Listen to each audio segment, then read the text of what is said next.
വിശ്വാസികളുടെ ജീവിതത്തിലും അവരും ശ്രദ്ധിക്കേണ്ട ഒരു കാര്യമാണ്. അർമാദിച്ചുള്ള വായ തുറന്ന് ബഹളം കൂട്ടി പൊട്ടിച്ചിരിക്കുന്ന ഒരു രീതി യഥാർത്ഥത്തിൽ ഒഴിവാക്കപ്പെടേണ്ടുന്ന ഒരു കാര്യമാണ്. മാത്രമല്ല വിശുദ്ധ ഖുർആൻ പറഞ്ഞത് ഫൽയദ്ഹകൂ ഖലീല വൽയബ്കൂ കസീറാ എന്നാണ്.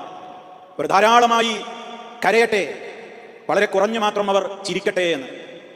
വാസ്തവത്തിൽ നമ്മുടെ കാര്യങ്ങൾ ആലോചിച്ചു നോക്കിയാൽ നമുക്ക് അർമാദിച്ച് ചിരിക്കുവാനുള്ള വകുപ്പില്ല, കരയുവാനേ വകുപ്പുള്ളൂ. പിന്നെ നമുക്കതിന് കഴിയാത്തത് അറിയേണ്ട വിധത്തിൽ നമ്മളൊന്നും അറിഞ്ഞിട്ടില്ല എന്നതിനാലാണ്.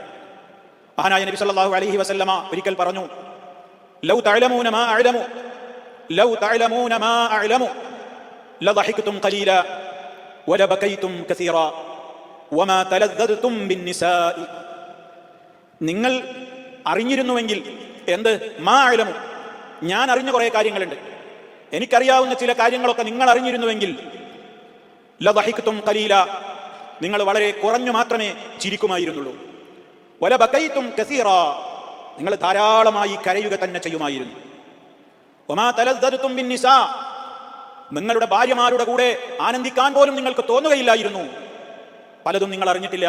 നമുക്ക് താങ്ങാവുന്നതേ പലതും നമ്മോട് അള്ളാഹു അവന്റെ റസൂലിലൂടെ അറിയിച്ചിട്ടുള്ളൂ. അത് നമ്മോട് റബ്ബ് ചെയ്തിട്ടുള്ള കാരുണ്യമാണ്. അപ്പൊ അതുകൊണ്ട് തന്നെ അതറിഞ്ഞവരാണ് മഹാന്മാരായ പ്രവാചകന്മാർ. അതുകൊണ്ട് അവരുടെ ചിരികൾ പോലും നിയന്ത്രിക്കപ്പെടുന്ന വിധത്തിലായിരുന്നു എന്നാണ്. ഇന്നിപ്പോ പൊട്ടിച്ചിരിക്കൂ എന്ന് പറഞ്ഞിട്ടാണ് പ്രോഗ്രാമുകൾ മുഴുവനും. പൊട്ടിച്ചിരിക്കാൻ എന്തൊക്കെയാണ് ചെയ്യേണ്ടതെങ്കിൽ അതാണ് ഇന്ന് ഏറ്റവും കൂടുതൽ ഷെയർ ചെയ്യപ്പെടുന്നത്. പൊട്ടിച്ചിരിക്കാനായിട്ട് പ്രോഗ്രാമുകൾ മീഡിയകളിൽ മുഴുവനും അവർക്കാണ് മാർക്കറ്റ്. അത്തരത്തിലുള്ള ക്ലിപ്പുകളോ അത്തരത്തിലുള്ള കാര്യങ്ങളോ ഒക്കെ ഉണ്ടെങ്കിൽ മില്യൺ കണക്കിനാണ് അതിന്റെ വ്യൂവേഴ്സ്. കാരണം ആളുകൾ അർമാദിച്ച് പൊട്ടിച്ചിരിക്കാൻ എന്താണ് വകുപ്പ് എന്നാണ് നോക്കിക്കൊണ്ടിരിക്കുന്നത്. നമ്മൾ ആലോചിക്കേണ്ട ഒരു സംഗതിയാണ്. അതുകൊണ്ട് അത്തരം കോമഡികൾ അറിഞ്ഞുകൊണ്ട് ഒരാളിലേക്കും ഷെയർ ചെയ്യാൻ പാടില്ല.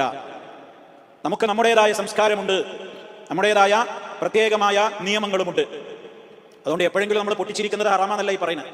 അതിനായിട്ട് പ്രോഗ്രാമും, അത് കുടുകുടാ ചിരിക്കുക, ചിരിച്ചീമല ചിരിക്കുക, ചിരിച്ചു വീഴുക, അതിനെന്നെ പ്രോഗ്രാമുകൾ സംഘടിപ്പിക്കുക, അതിനായിട്ടുള്ള പരിപാടികൾക്ക് ഇഷ്ടംപോലെ മണിക്കൂറുകൾ ചെലവഴിക്കാൻ നമുക്കുണ്ട്. അതേ അവസരത്തിൽ നമുക്ക് ഉപകരിക്കുന്ന, നമുക്ക് നഫ്ഉള്ള, പ്രയോജനമുള്ള ഒരു ഇൽമ് കേൾക്കാൻ ആളുകളില്ല, അതിനോട് താല്പര്യമില്ല. അതെന്താ കാരണം? ആ കാരണമാണ് പരിശോധിക്കപ്പെടേണ്ടത്. ദുഅഫുൽ ഈമാൻ, നമുക്കെല്ലാം ബാധിച്ചിട്ടുള്ള ഈമാനിന്റെ ദൗർബല്യമാണ്.